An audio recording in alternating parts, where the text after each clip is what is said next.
Start. सभापति महोदय, मैं रक्षा मंत्रालय की मांगों का समर्थन करने के लिए खड़ा हुआ हूँ।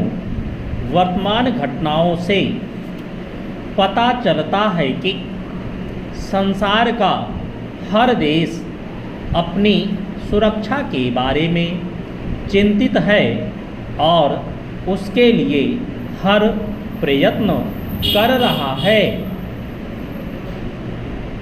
इस दृष्टि से अन्य देशों की तरह हमारे देश में भी रक्षा मंत्रालय का महत्व है। मुझे इस बात की खुशी है कि जहां अन्य मंत्रालयों की उनके पिछले साल के कामों के बारे में काफ़ी आलोचना हुई है, वहां इस मंत्रालय की कम आलोचना हुई है। इससे पता चलता है कि इस मंत्रालय ने पिछले साल अच्छा काम किया है।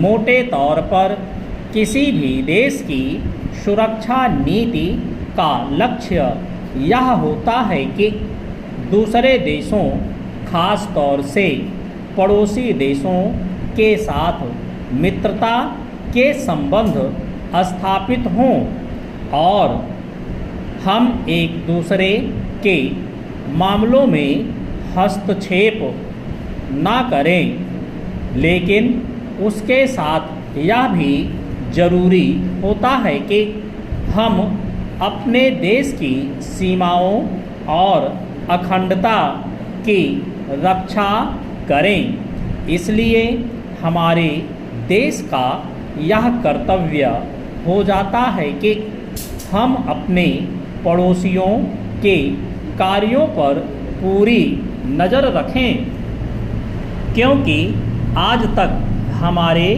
देश पर जो संकट आए वे हमारे पड़ोसियों से आए हैं। 1965 में पाकिस्तान के साथ जो लड़ाई हुई और उसके बाद ताशकंद में जो समझौता हुआ वह सिर्फ कागज़ पर ही रहा। पाकिस्तान ने उस पर कोई अमल नहीं किया। इस दृष्टि से बहुत ज़रूरी है कि हम अपने देश की सुरक्षा की हर तरह से व्यवस्था करें।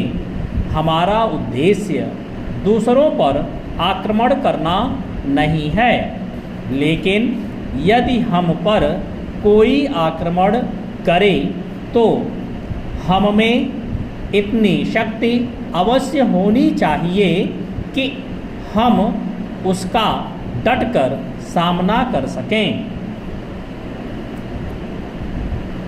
आप जानते हैं कि पिछले दिनों पाकिस्तान को अमेरिका और चीन से काफ़ी मदद मिली है।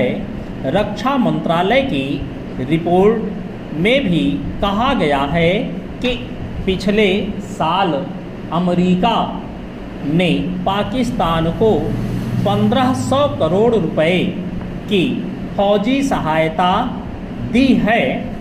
आज जहां हम फौजी सामान के लिए अपने कारखानों की मदद से अपनी शक्ति बढ़ाने का प्रयत्न कर रहे हैं, वहां पाकिस्तान संसार के देशों से फौजी सामान खरीद रहा है।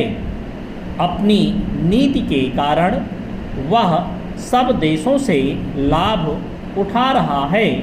मेरा सुझाव है कि हमको भी अपनी शक्ति बढ़ाने के लिए संसार के अन्य देशों से अधिक फौजी सामान खरीदना चाहिए।